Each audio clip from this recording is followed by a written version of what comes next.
யாரையும் எளிதாக நம்ப வேண்டாம். ஒரு சிறிய தவறு வாழ்க்கையே மாற்றிடும். மார்ட்டின் ஊரூராக சென்று இசை வாசித்து வாழ்ந்த ஒரு எளிய மனிதர்.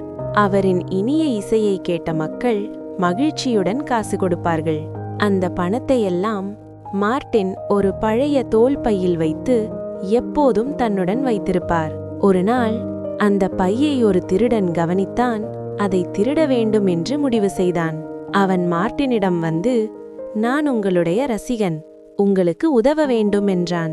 முதலில் மறுத்த மார்ட்டின், எனக்கு சம்பளம் வேண்டாம் என்ற அவன் வார்த்தையை நம்பி அவனை வேலைக்கு வைத்துக் கொண்டார். நாட்கள் சென்றன. திருடன் பலமுறை பையை திருட முயன்றான். ஆனால் அவனால் முடியவில்லை.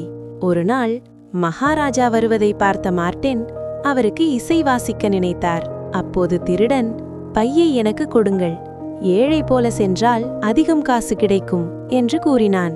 மார்ட்டின் அவனை நம்பி பையை கொடுத்தார். ஆனால் மகாராஜா காசு கொடுக்காமல் சென்றார். திருடன் பையுடன் ஓடிவிட்டான். தான் சேமித்த எல்லா பணத்தையும் இழந்த மார்ட்டின் ஒரு பாடம் கற்றுக்கொண்டார். யாரையும் எளிதாக நம்ப வேண்டாம்.